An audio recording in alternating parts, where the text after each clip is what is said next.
So ಈಗ ಇಮ್ಮಿಡಿಯೇಟಾಗಿ ನಮಗೆ A C ಅವರು ಮೆಸೇಜನ್ನು ಕಳಿಸಿರ್ತಕ್ಕಂಥದ್ದು ಇವತ್ತೇನು ಪೀಸ್ಫುಲ್ಲಾಗಿ ಪಾರ್ಲಿಮೆಂಟಲ್ಲಿ ನಿನ್ನೆ ಆದಂಥ ಘಟನೆ ಬಗ್ಗೆ ಪ್ರಶ್ನೆಯನ್ನು ಎತ್ತಬೇಕು ಅಂತೇಳಿ ರಾಹುಲ್ ಗಾಂಧಿರವರು, ಪ್ರಿಯಾಂಕಾ ಗಾಂಧಿರವರು ಮತ್ತು ಮಲ್ಲಿಕಾರ್ಜುನ ಖರ್ಗೆರವರು ಪಾರ್ಲಿಮೆಂಟಲ್ಲಿ ಮಾತನಾಡಬೇಕು ಅಂದಾಗ ಅವಕಾಶವನ್ನು ಕೊಟ್ಟಿಲ್ಲ.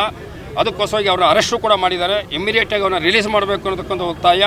ಎರಡನೇದು ಬಂದು ನಿನ್ನೆ ಅಖಿಲ ಭಾರತ ಮಟ್ಟದಲ್ಲಿ ಎಲ್ಲ ರಾಜ್ಯಗಳಿಂದ ಕೂಡ ವಿದ್ಯಾರ್ಥಿಗಳು ಒಂದು ಪ್ರತಿಭಟನೆಯನ್ನು ಮಾಡ್ತಾ ಇದ್ದಂಥ ಸಂದರ್ಭದಲ್ಲಿ ಪೊಲೀಸ್ನವರು ಗೂಂಡಾಗಳಾಗಿ ವರ್ತನೆಯನ್ನು ಮಾಡಿ ಅಮಾಯಕ ವಿದ್ಯಾರ್ಥಿಗಳ ಮೇಲೆ ಲಾಠಿ ಚಾರ್ಜನ್ನು ಮಾಡಿ ಹೊಡೆದಿರ್ತಕ್ಕಂಥದ್ದು ನಾವು ಕಣ್ಣಲ್ಲಿ ಕಂಡಿದ್ದೀವಿ.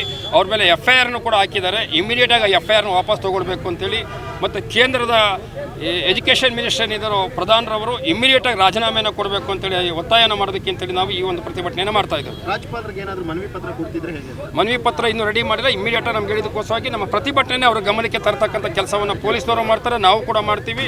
ಇಮಿಡಿಯೇಟಾಗಿ ನಮ್ಮ ಪ್ರತಿಭಟನೆಯ ನಮ್ಮ ಡಿಮ್ಯಾಂಡನ್ನು ಸೆಂಟ್ರಲ್ ಗೌರ್ಮೆಂಟ್ಗೆ ರಾಜ್ಯಪಾಲರ ಮುಖಾಂತರವಾಗಿ ತಿಳಿಸಬೇಕು ಅಂತೇಳಿ ನಾವು ಕೇಳ್ಕೊಳ್ತೀವಿ.